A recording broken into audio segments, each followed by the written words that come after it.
Meeting to order. Welcome to meeting number 4 of the Standing Committee on Indigenous and Northern Affairs. We recognize that we meet on the unceded territory of the Algonquin and Anishinaabe peoples. Pursuant to Standing Order 1082 and the motion adopted by the committee on Wednesday, September 24th, 2005, the committee is commencing its study of Indigenous policing and public safety. Today's meeting is taking place in a hybrid format. Pursuant to the standing orders, members are attending in person in the room and remotely using the Zoom application. I would like to remind committee members of the following points. Please wait until I recognize you by your name before speaking. For those on Zoom, at the bottom of the screen, you can select the appropriate channel for interpretation, Floor, English, or French. For those in the room, you can use your earpiece and select the desired channel. A reminder that all comments should be addressed through the chair. For members in the room, if you wish to speak, please raise your hand. For members on Zoom, please use the raise hand function, and the clerk and I will manage as such. Okay, so before we begin, I would like to draw to the attention of our members the budget for this particular study on Indigenous policing and public safety. The amount requested is $58,050. I would like to move that we adopt the following budget. All in favor? Good, good. All right, adopted. Thank you. Okay, so I'd like to welcome our witnesses today. The Office of the Auditor General. We have Andrew Hayes, Deputy Auditor General, Joanne Schwartz, Principal, and Jennifer Hum, Audit Project Leader. You will have 5 minutes for your opening statements, after which we will proceed to rounds of questions. Proceed, please. Mr. Chair, thank you for this opportunity to appear before your committee today in the context of its study on Indigenous policing and public safety. Today, I will be discussing our 2024 report on the First Nations and Inuit policing program. I would like to acknowledge that this hearing is taking place on the traditional unceded territory of the Algonquin and Anishinaabe people. Joining me today are Joanne Schwartz, the principal who is responsible for the audit, and Jennifer Hum, the audit project leader. The First Nations Inuit and Policing Program was created in 1991. We audited this program in 2014, 11 years ago, and again in 2024. Both times, we found critical shortcomings in how the program is being managed. Public Safety Canada is the lead in managing and overseeing the program. We found that the department did not work in partnership with Indigenous communities to provide equitable access to policing services that were tailored to their needs. Through the program's community tripartite agreements, the Royal Canadian Mounted Police, RCMP, delivers dedicated policing services that supplement the ones from the province or the territory. We found that the RCMP did not work in partnership with Indigenous communities to provide proactive policing services. While funding had significantly increased since our last audit in 2014, we found that $13 million of funds earmarked for the 2022-23 fiscal year went unspent. In October 2023, Public Safety Canada had anticipated that over $45 million of program funds would be left undispersed at the end of that fiscal year. According to the department's 23-24 results report, almost $48 million was left undispersed. This was concerning in the context of a program intended to support the safety of Indigenous communities. Sécurité Publique Canada. Public Safety Canada did not have an approach for allocating funds equitably among communities. The department told us that to determine the amounts allocated, it relied on the extent to which the provinces and territories were willing to fund their share of the program and on the funding that communities had received in the past. from fiscal year 2018-2019 to fiscal year 2022-2023, the RCMP had not been able to fill all of the positions for which it received funding under the community tripartite agreements. As a result, First Nations and Inuit communities were not receiving the proactive, community-based policing services they should have been receiving. Finally, neither Public Safety Canada nor the RCMP were able to determine whether the requirements set out in the policing agreements were being met and whether the program was achieving its intended results. It's important to monitor and to analyze data, not only in order to meet the safety and security needs of the communities, but also to support community self-determination. Given that this program has not been updated since 1996 and that it has long-standing problems, Public Safety Canada must work with First Nations and Inuit communities, with provinces and territories, and with the RCMP in order to find a more effective and proactive way to deliver culturally sensitive services. Mr. Chairman, this concludes my opening statement. We would be happy to answer any questions the members of the committee may have. Thank you. Should. On time. So first round, each party will have 6 minutes, and we will start with MP Schmel. Thank you very much, Chair, and thank you to our witnesses for coming on this very important study, and appreciate your feedback and I view into some of the challenges with this program. In your two audits, the first one and the second one, between that time, how many recommendations were worked on, and then the kind of the objectives completed when you looked at it the second time around? So I don't think I can give you a precise answer to that question. What I can say is in this audit, we found that many of the recommendations that we made in 2014 still remained unaddressed. This wasn't a direct follow-up of our 2014 work, but findings such as the need to update the program policy, which dated back to 1996, that hadn't been done despite an agreement to our recommendation in 2014. There were findings in 2014 about the importance of meaningful engagement with communities, and again, we found that that was a problem here. Finance and funds allocated had been determined without engaging with the communities. And again, we found that they did not monitor, the departments did not monitor or report on whether their program was funding police services that were dedicated and responsive to the needs of communities. So in effect, these are major findings from 2014 that still exist now. Wow, okay. So, yeah, that's quite significant when you said 1996 was kind of the last time someone really dove into it and made substantial changes. A lot has changed in the world and in policing in general, especially Indigenous policing. So in 2019, this is the political side, the Prime Minister at the time, Justin Trudeau, said in a mandate letter to the ministers that there's a direction to move into making Indigenous policing an essential service.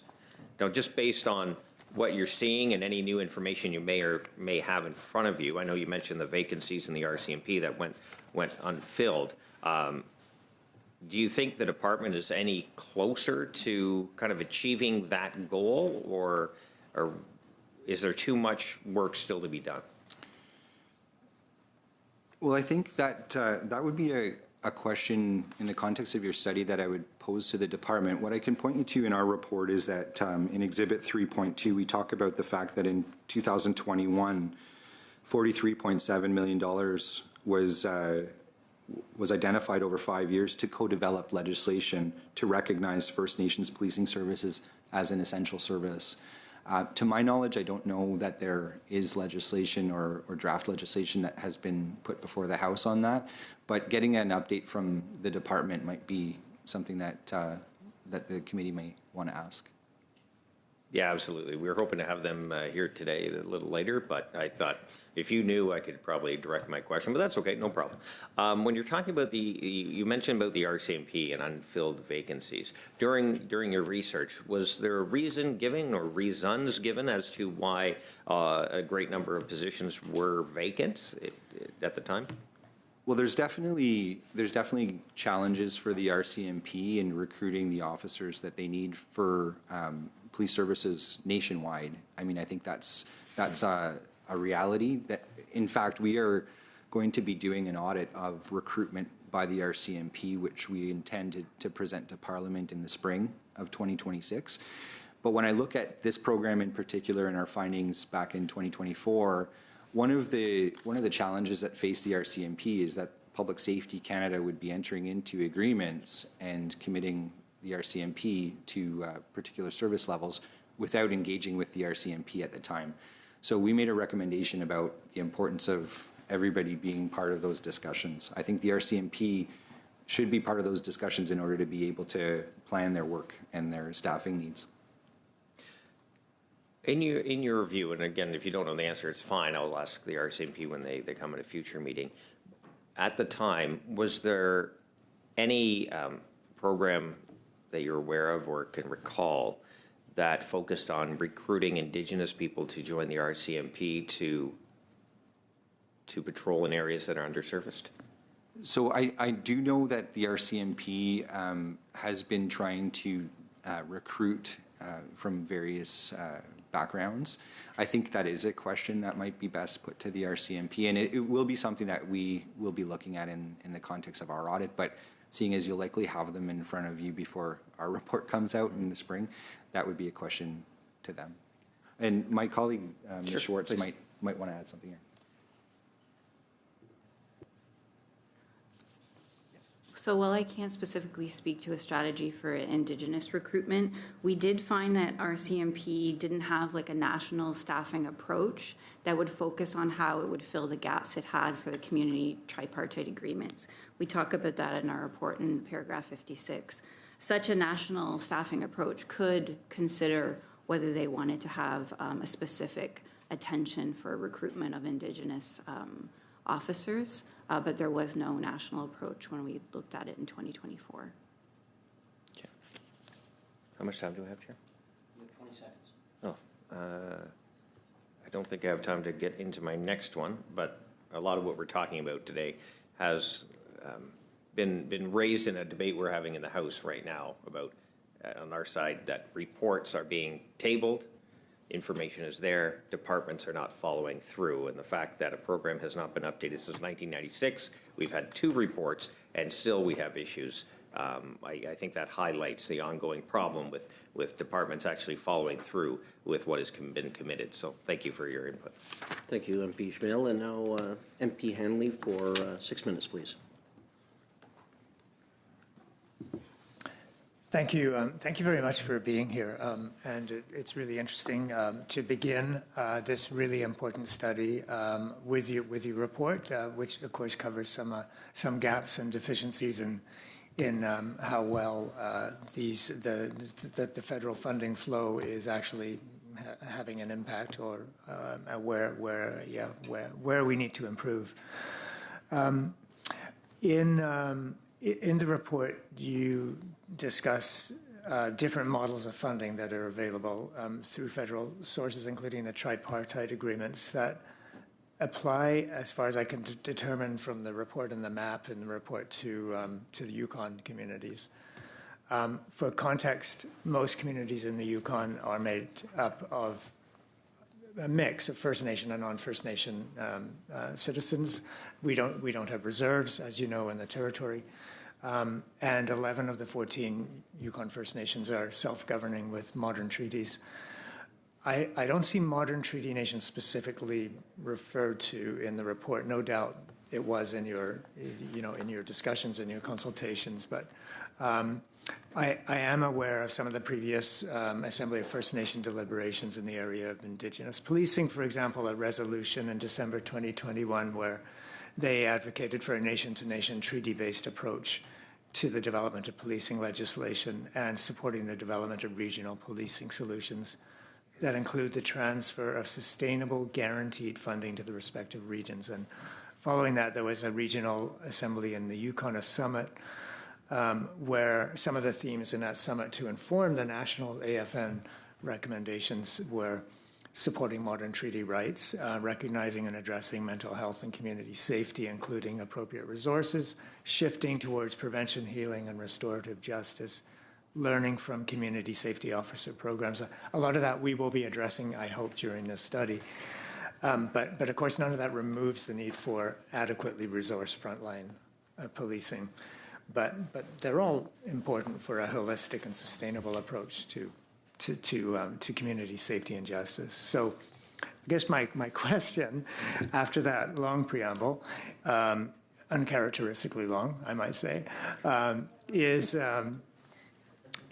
whether the policing whether policing services in nations with modern treaties was considered in your report.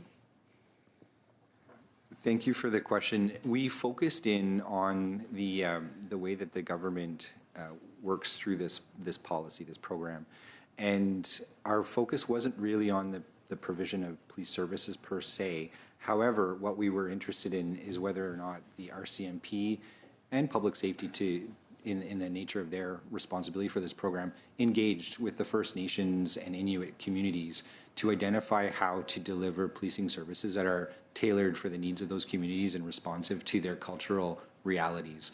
I wouldn't say that I'm able to speak specifically about how it is in a particular community that's covered by modern treaties. And, as the Auditor General of Canada, we are also the auditor in Yukon. So we are familiar with the realities in Yukon, but I can't say that this audit has the disaggregated information at that level. What I do think is important from our recommendations, particularly to the RCMP, is about the importance of cultural awareness, training, and engagement. Thank you. Yeah, very important points. Thank you.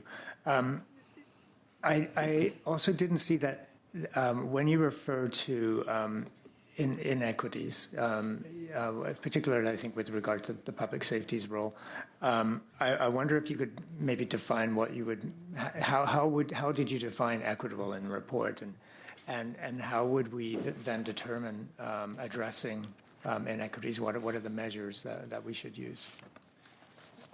Thank you very much for that question, because to me that is one of the areas that I think this committee can really dig into to add some value.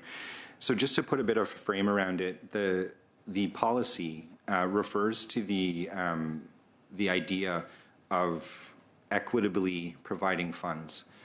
But as we've said in our report, Public Safety Canada did not define what equitable funding meant. In other audits that we've done, we've talked about the concept of equity, and I mean, that could, I don't want to be in the position of setting policy, but generally equity refers to outcomes, getting to equal outcomes, not looking at it from the perspective of equality, but equity, bringing the furthest behind up. What we found in this audit, the basis of the documents that we reviewed, funding allocation wasn't based on priorities relating to equity. It was related really to whether or not a province or territory was ready to provide their portion of funding, and in relation to particularly the $500 million of additional funding that had been provided almost 5 years ago now, the historic funding that had been provided to some of these communities. Putting it in a different way, the funding has largely been used to stabilize existing agreements rather than expanding it to other communities. And concepts of equity might bring a different result if they were applied. Thank you. Thank you. Brendan. So, Deputy Lemire pour 6 minutes. Merci. Thank you, Chair. You're presenting us today a report, but 10 years ago, the former Auditor General Michael Ferguson said that the program wasn't working as anticipating, and 10 years later, the audit said the same thing. And how is it that after more than a decade, you still have the same conclusion about the same systemic problems? What's the problem? Thank you. Again, it's an example of an audit where the departments accepted the recommendations that we made at the time, and when we went back and looked at similar subjects, it wasn't a follow-up, but we looked at similar aspects, and we discovered the same problems there. And according to us, it's important in the context of such an audit that we make a report to Parliament that mentions where the gaps are. And it's important for committees such as yours to look at these observations and ask difficult questions to the departments. Exactly. But they took your recommendations, but they didn't apply them if the report's the same. Yes, the parliamentary people, especially the opposition, has a role to play, but the government failed. But you said that there were agreements for governed services and for tripartite agreements. We said some are not governments. So Long Point is not a part of the system. Who pays for those systems? And for that example, I don't know the specific details, but there are agreements with provinces.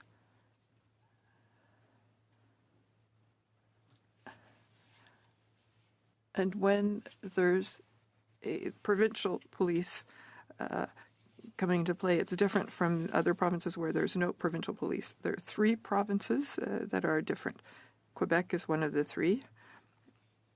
And there's a way of funding those provinces that's different. But it's probably a question for the RCMP.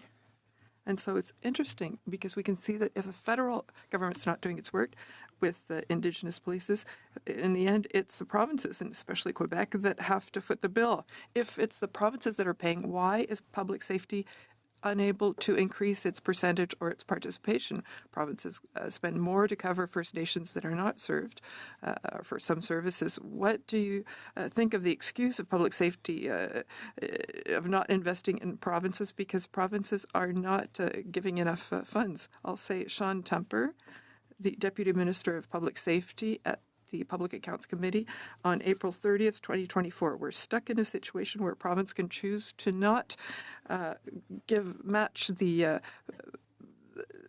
funding where we can't equal ours. Maybe it's a choice imposed by the labour market when the RCMP is unable to fund to fill all of its vacant positions. It's a systemic and true problem. How can we accept that the federal government is just opting out because it can't achieve its funding or formula?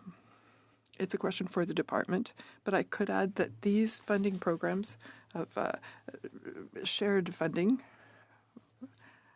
for this program, we made a recommendation to the department stating that it's important that the federal government find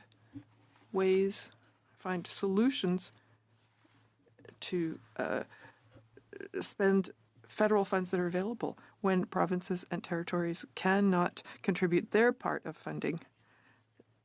For us, that's a part of the previous question about fairness. You said there were $13 million that were not spent in the program in 2022-2023. In 2023-2024, it was $45 million. Should we expect that there still be unspent funds in 2024-25? I'll say because of a lack of will of the federal government that cannot acquit itself entirely of all its responsibilities. To specifically the amount that we said for 23-24, that was the amount in October 2023. We looked at the departmental reports, and there was almost $48 million that hadn't been spent. It's possible, it's probable that in 2025 there are funds that have not been spent. We don't have that information for you today. It's probably in the public accounts, which will be tabled in a few weeks. Yes, it's of concern because these amounts are there to improve the safety of communities.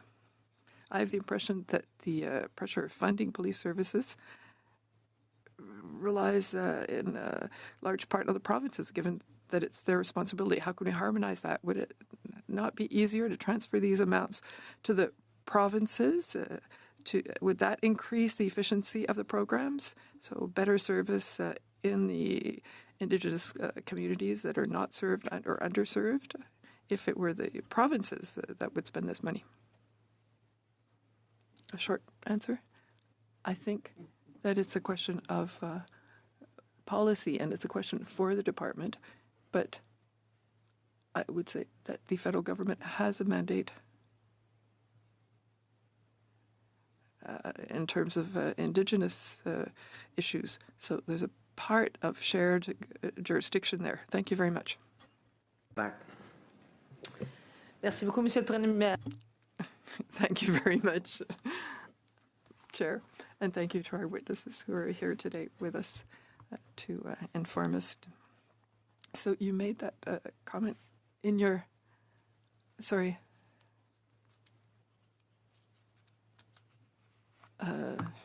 My mis-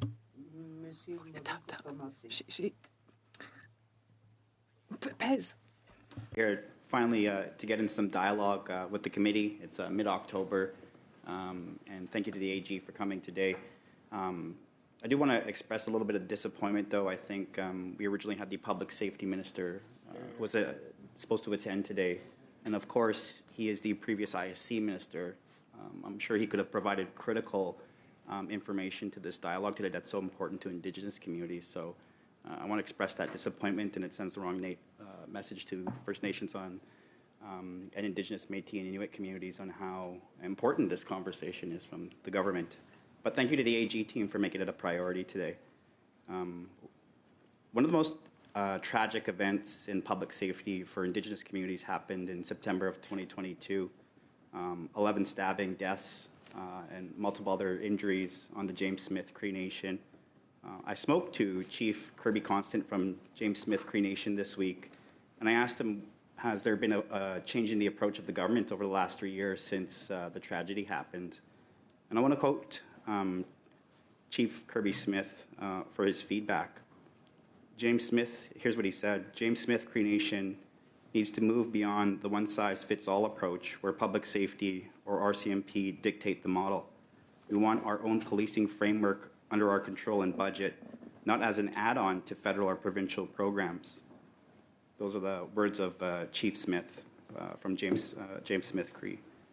Can the Auditor General comment on how Chief Constant's views back up specific failures of public safety and of the Public Safety Ministry and the RCMP cited in your 2024 report on First Nations Inuit Policing Program, specifically financial, lack of equitable funding, implementation, and lack of accountability for program effectiveness?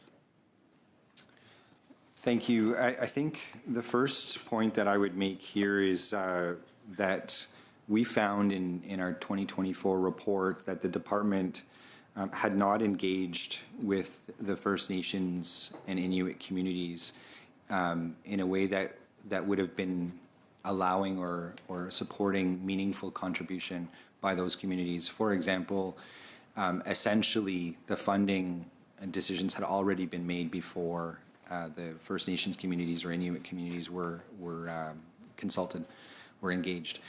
And I think that it is important to engage with those communities before those decisions are finalized.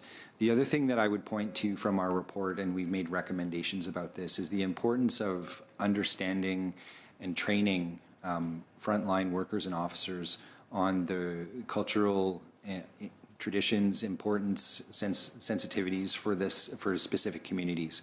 And I think to talk about the tailoring of services, that requires an understanding, a deep understanding of the needs of the community.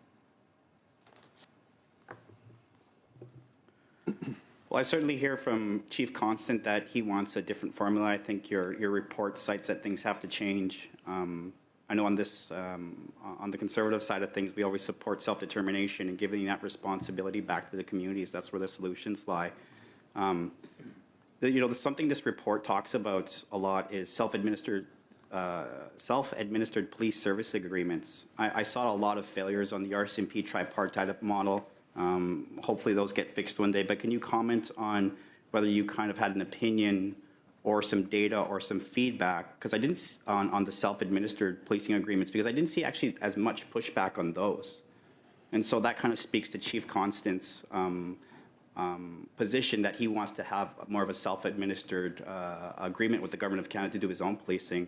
Are those agreements better than the current tripartite models? I think that's a question that would need to be asked of a community in particular. I think there are communities that probably prefer that model. There are others that would prefer the community tripartite agreement model.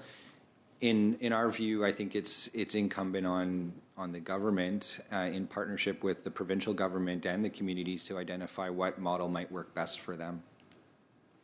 And one final quick one, Chair.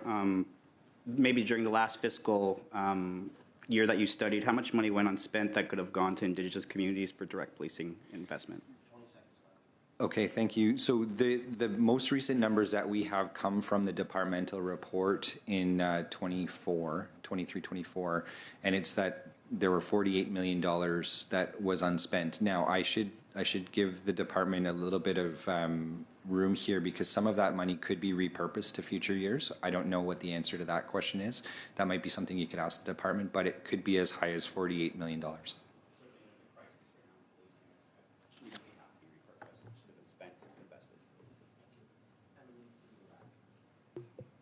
Take two. Alors, merci encore d'être là parmi nous aujourd'hui. Thank you again for being here with us. So you did say it in the report. We can see that's a lack of information allowing to measure the efficiency. So we don't have a goal that's set and the capacity to compare achievement with a goal. How does what influence does the idea that the fact that this program is inefficient, what effect does it have on the Inuit and Indigenous communities? This observation is important for us because the performance measures are important for measuring the success of a program. The department does not know how to improve the effectiveness of its programs if they don't have the information about the agreements and if they have to monitor the RCMP's performance to ensure that a part of the agreement's requirements are satisfied. So it's an important factor. I don't know if there's a direct link between the safety of communities, but without that information, the department cannot introduce changes or improvements.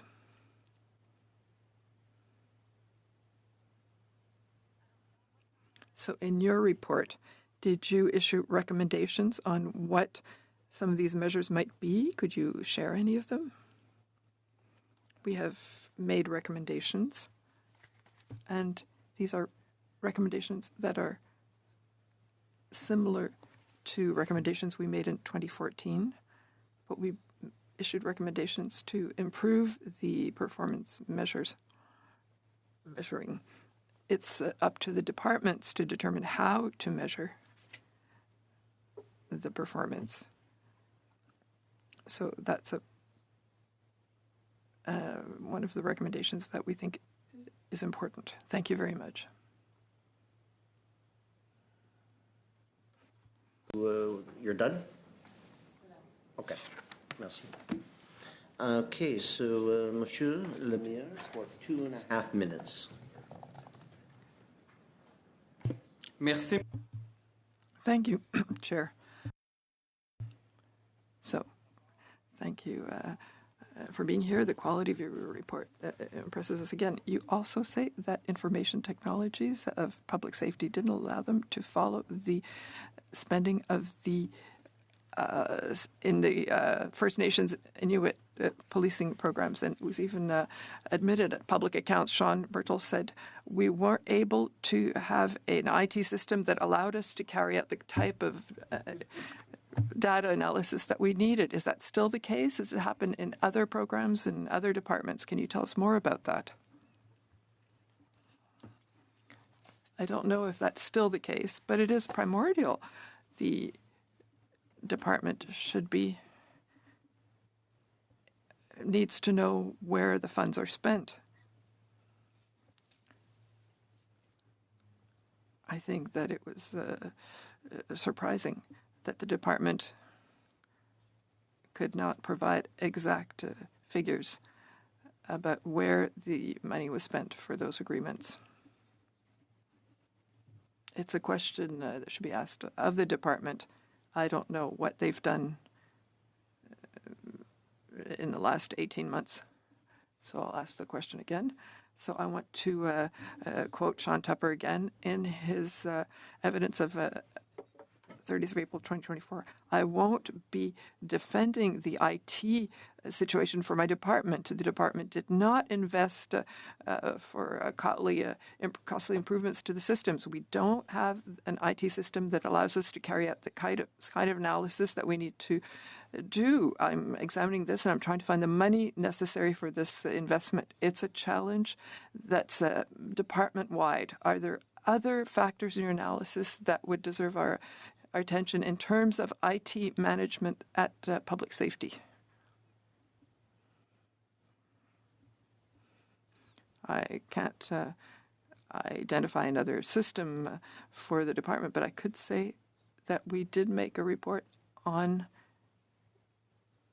IT systems in the government, and we found that many of them are outdated, and we made recommendations to the federal government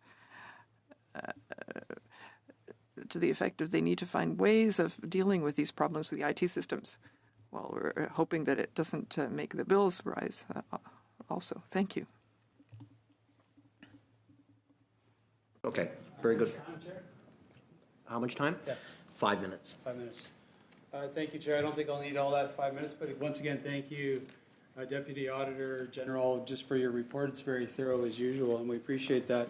I'm going to refer to page 15, section 356, which states, or you state, we found that although the RCMP had acknowledged broader staffing challenges, it had no national staffing approach to fill its obligations under the community tripartite agreements as police service providers. RCMP divisions had to work among themselves to address resource gaps. RCMP officials told us that the RCMP struggled to attract new recruits to community tripartite agreement positions due to factors such as remoteness. And I'm up in the north quite a bit. I've been to Cambridge Bay even just a month ago to see sort of the needs or the lack of certain resources firsthand. So it seems like the RCMP is lacking sufficient resources, and it's a problem. When I was in Cambridge Bay, the first concern brought to me by Canadian Rangers when they met me wasn't community policing. It was actually concerns that their hunting firearms would be prohibited by, like the SKS, which they use for hunting thoroughly, would be confiscated by this Liberal government. And so my question to you is very much related to community policing, is considering RCMP management in Ottawa can't ensure First Nations and Inuit basic policing needs are met, do you think it's a good use of manpower and money to go after law-abiding firearms owners, many of whom are Inuit Canadian Rangers, when they clearly are not the problem?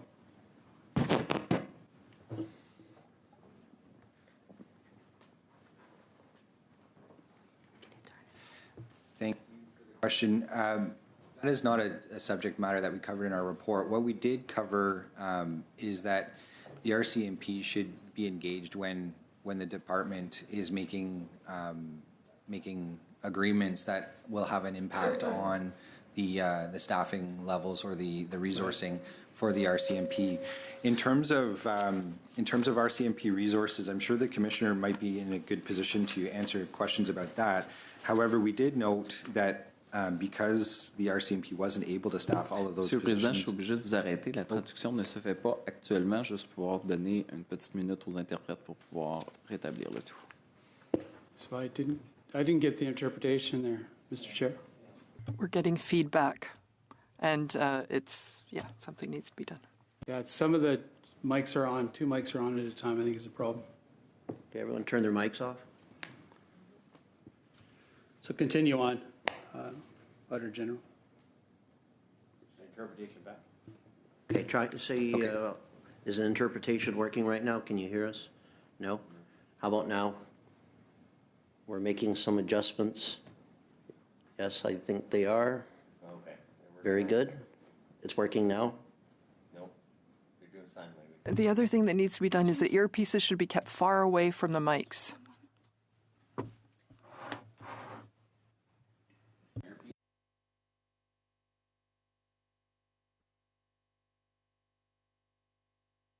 So we'll try, but if the sound happens, we have to interrupt the service.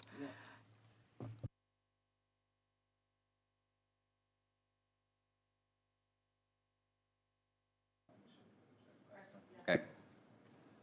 There we go.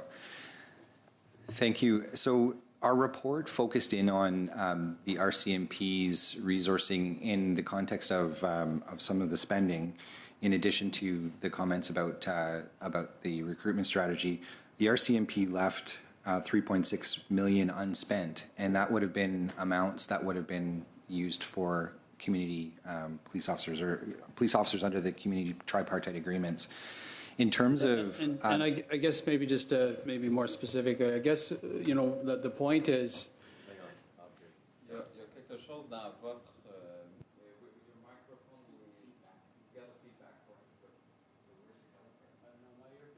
Ear.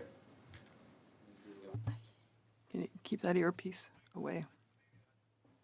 Down there. Yeah. Right there. Yeah, right beside you there. They should be controlling it there, but it's been left on.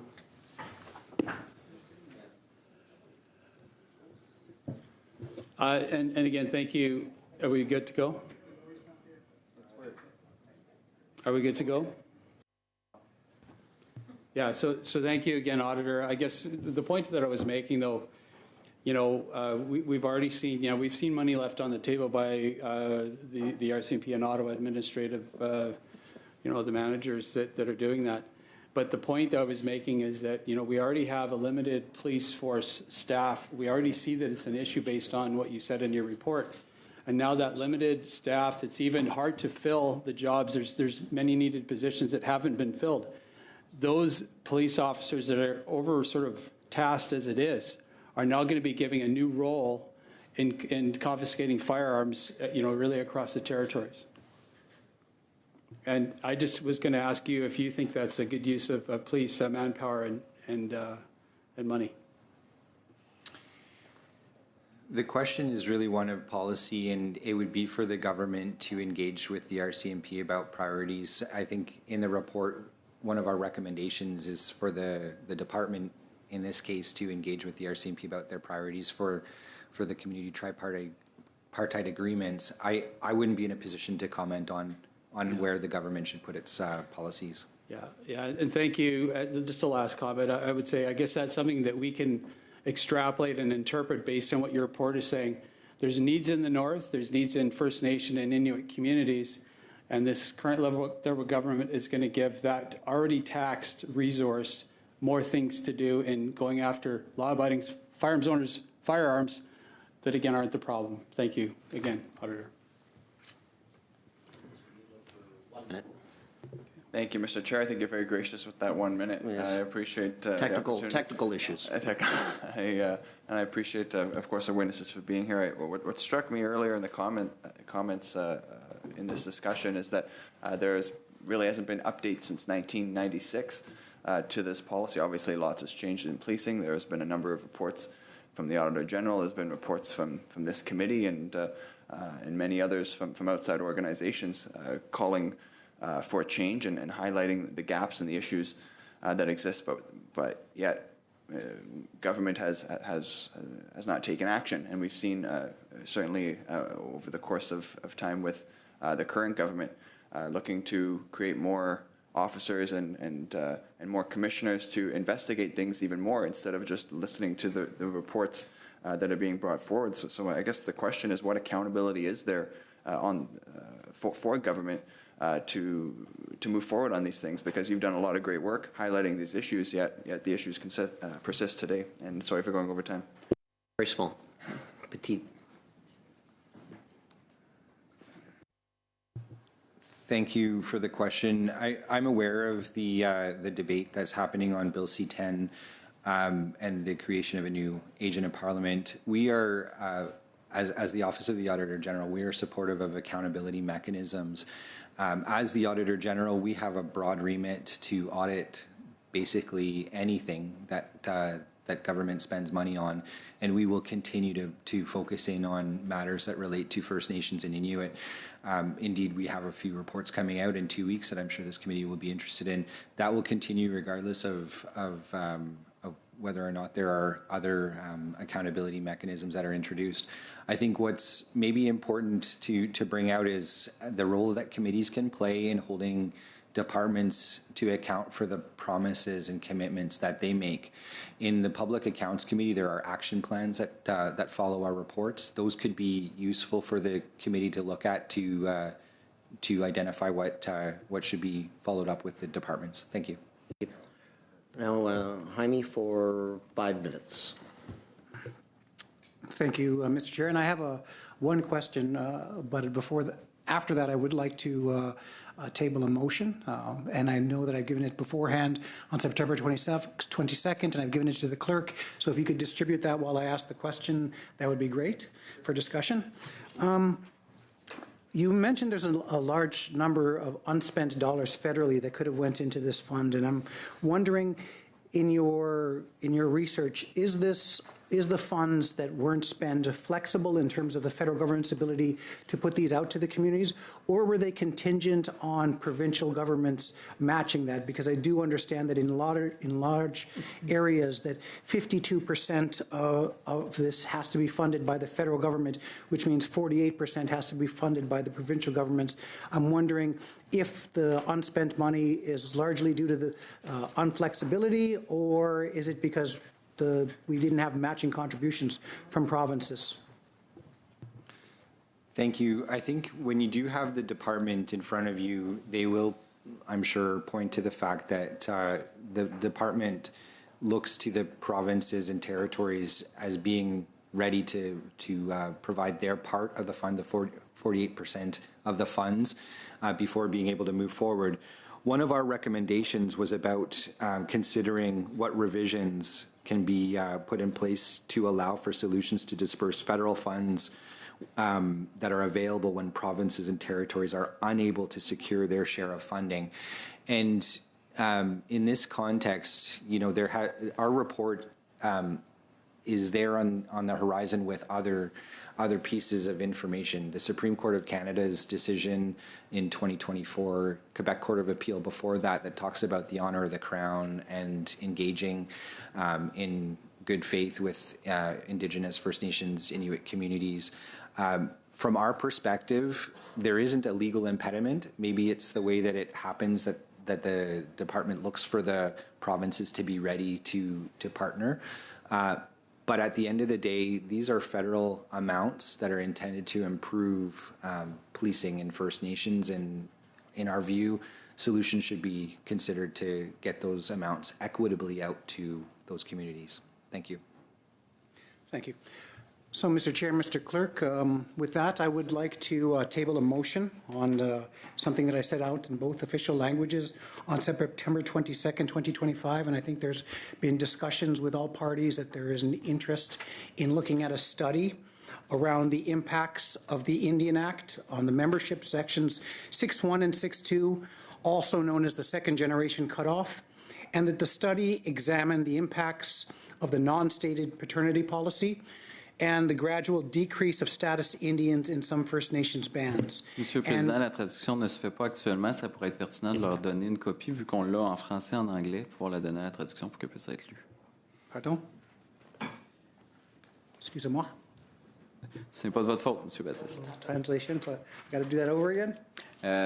Just Okay. giving time to translators to get the motion. You don't have it in front of you? Yes, but for them. Oh. Pour tous les citoyens, tous les Canadiens qui nous écoutent passionnément et qui aimeraient comprendre dans les deux langues officielles.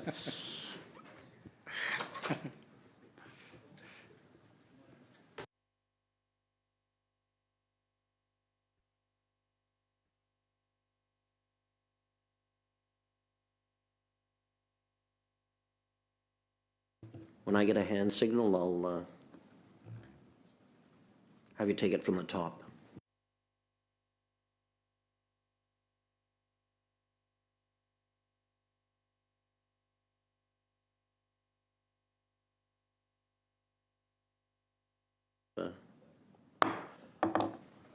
Get it?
Thank you, Mr. Chair, for that. And there's been some discussions amongst the party, and I would like to table a notice of motion for a study. And the study is looking at the impacts of the Indian Act membership codes, specifically sections 6.1 and 6.2, also known as the second generation cutoff.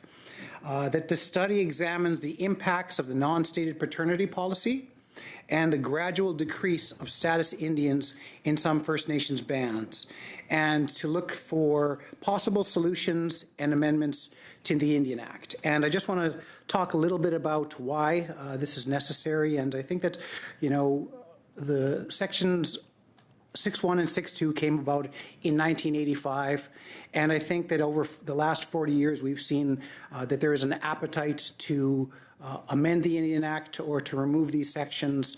And I think that we've heard from First Nations leaders, we've heard from government officials, and I think that there is a genuine appetite to remove the second generation cutoff clauses and non-stated paternity policy. But the question now becomes, what do we replace it with? And I think that's the difficult question that we have with this study, is saying that we all know that the second generation cutoff and non-stated paternity policy are no longer working for First Nations communities. And I think we all know that it should be the First Nations communities themselves who decides who and who isn't a member of their communities, not the Indian Act sections from 40 years ago.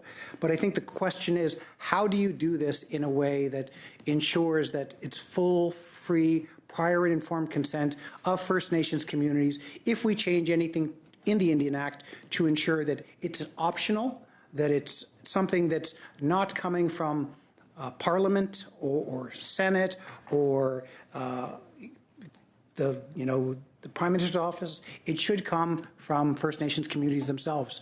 And I know I've had some really great conversations with folks around this. I've had some really great conversations with the National Chief and many First Nations leader.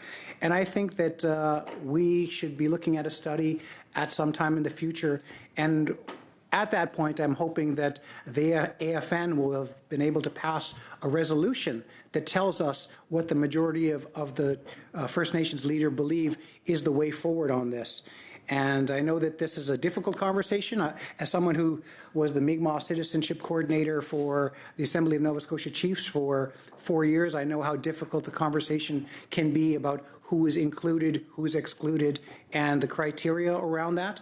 But I think it's time for us to have the conversation around that. And I think the conversation needs to be directed towards what do we amend the Indian Act to, how do we replace this, and what is the will of the First Nations communities across Canada to see how we can hear from the best minds on this and move forward in a way that can be seen as First Nations communities leading this charge. And so with that, I'm tabling the motion, and I think that there's been some conversation prior that it's acceptable to all parties. Thank you very much. We will open it up for any possible questions or conversation. MP Schmel. Perfect. Thank you, Chair. I'm fine with receiving it and then working on it later after we figure out the next study or whatever legislation. But I do have one question. With the Bill S2, I believe, working through the Senate, do you see this as a pre-study? Do you see this as something simultaneously going on? Do you see this as a way to supplement potential legislation getting to the House eventually? Just get your thoughts on how you see this playing out if we were to go ahead. Well, the S2 is really about enfranchisement with the historic wrongs where enfranchisement was sometimes forced upon people and communities. Status Indians voluntarily, in some situations, gave up their Indian status, and they called this enfranchisement.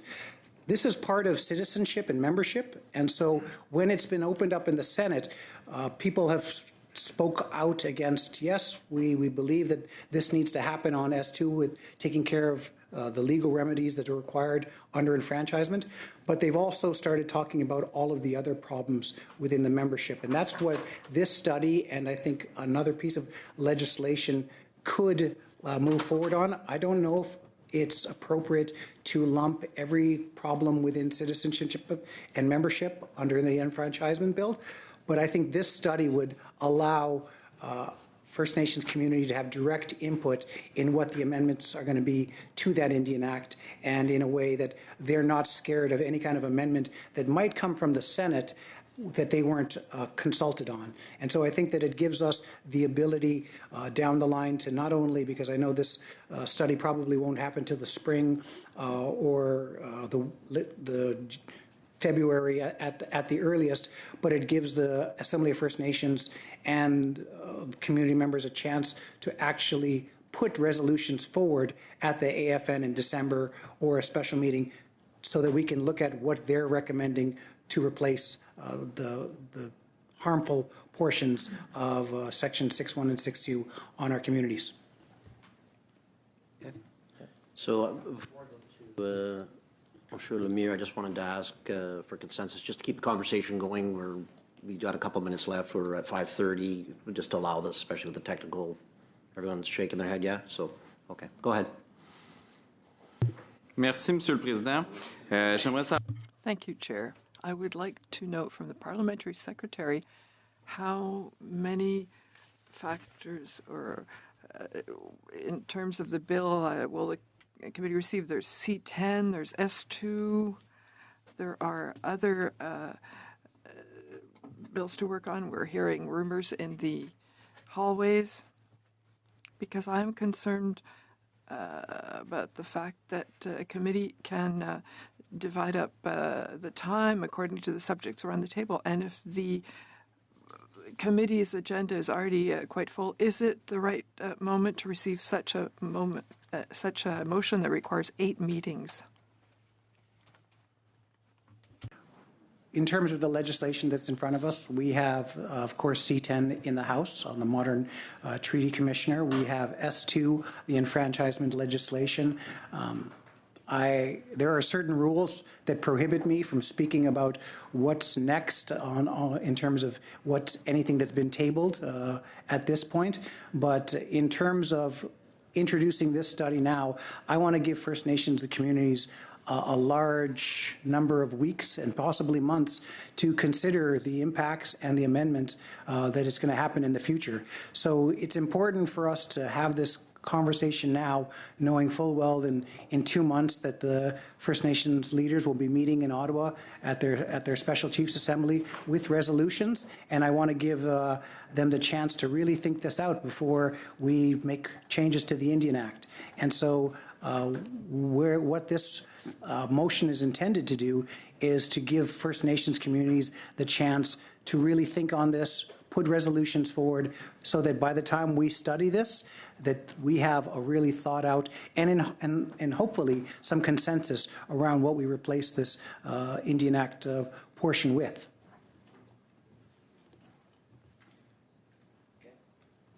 So right now we have this motion, and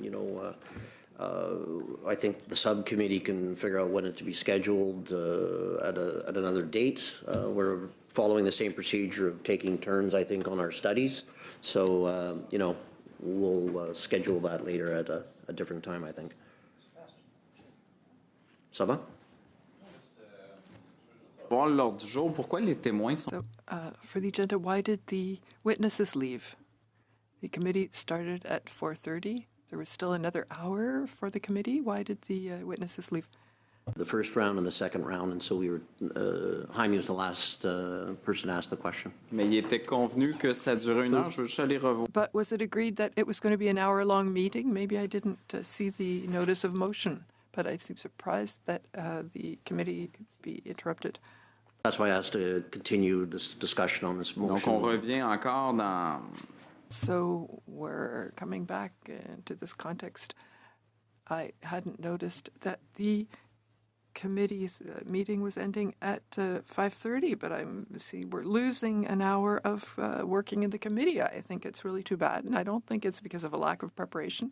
But we're talking about a study with 8 meetings. There are very serious issues in that topic. And I'm asking myself, do we have to postpone hours of committee? Now, we're talking about not having enough time, but there's a lack of efficiency of having our meetings in all the time that we're allocated means we'll have trouble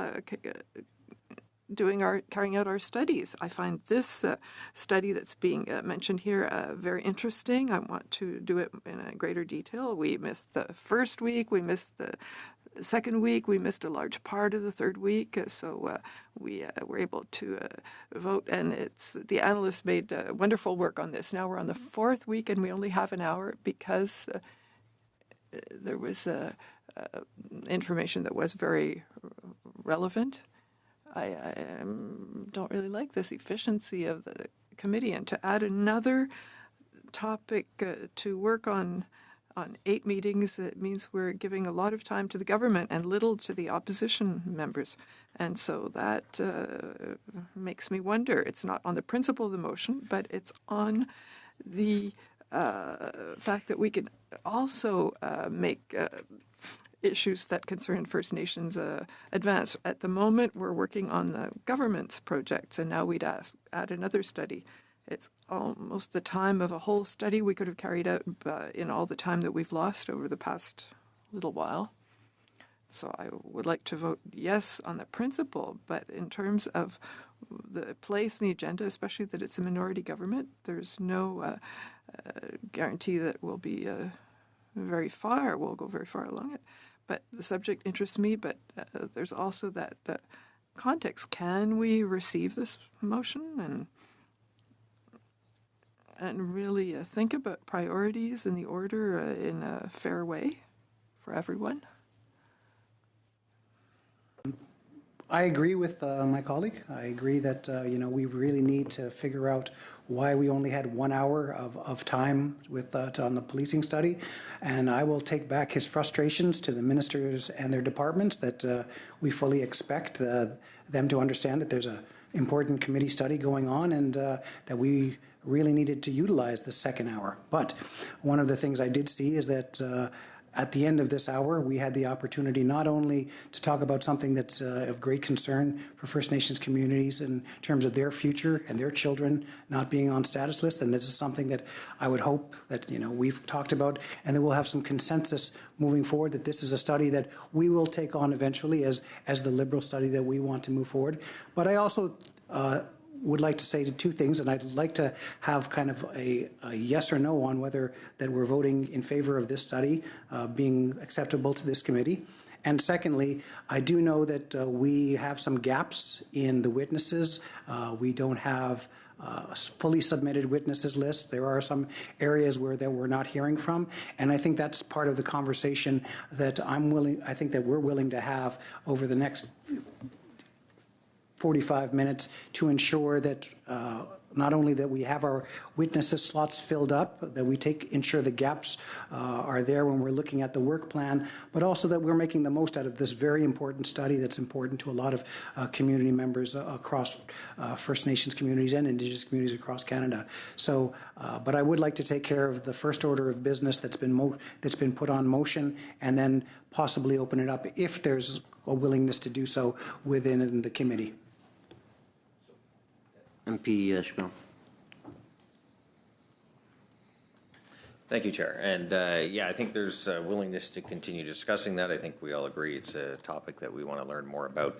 I just wanted to add my comments and echo what Sebastian was talking about. We did have, the next line of questioning, which was to the ISC officials, and we have a lot of unanswered questions, and the time is short on a very important study. We are confident that the Minister of Public Safety is coming, for sure. Not to the clerk. What's the scheduling and what transpired? Yeah, I sent them a new invitation for October 29th, or I proposed 2 dates to them, say October 29th and November 3rd. So I'm waiting for their response. Oh. Thank you. Okay. That being said, that's good news. Do we want to discuss now or later what the potential plan might be if the minister doesn't show up? I assume the officials will come regardless. Yes? Yes, I can. So. Yeah, okay. Yeah. Okay, but the whole point, yeah, okay, so that's good. We do need that minister to show up because he did have that institutional knowledge of both Crown Indigenous relations and public safety, and I think the thoughts on both of those together are kind of, he would have a great deal of information that might piece together a lot of what we're trying to achieve on this study, so I think I'd be pretty disappointed if he didn't show up, so maybe we can discuss that later, what we do after that, and if he doesn't show up.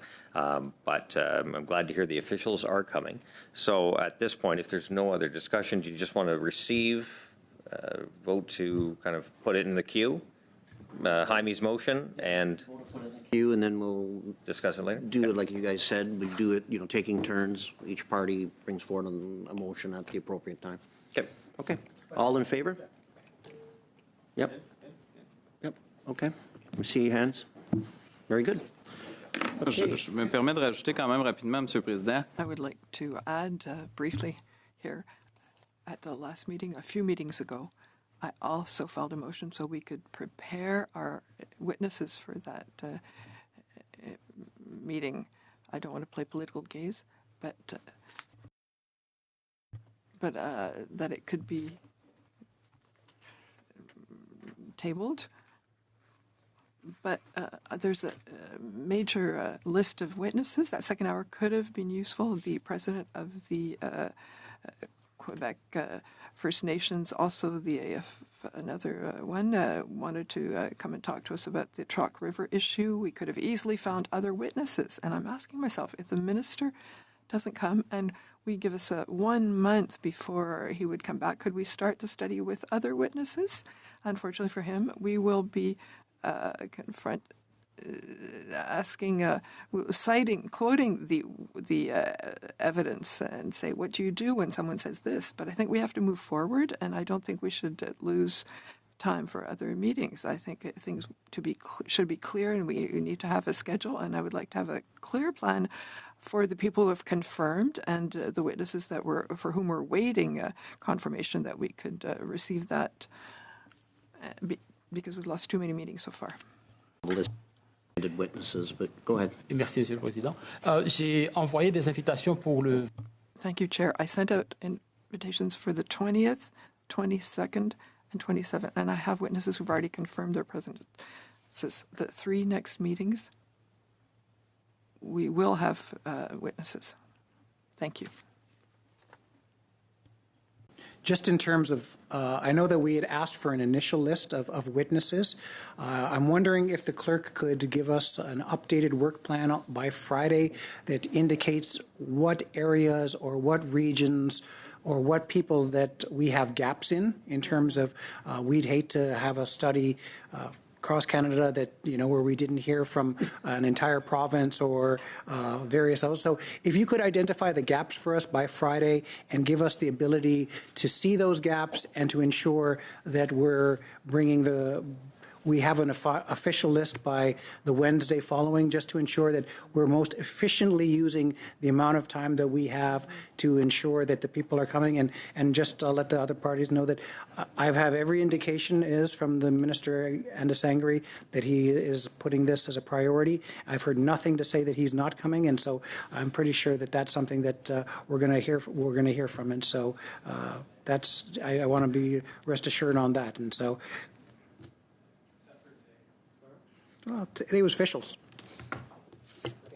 Very good. No more further discussion. Meeting adjourned.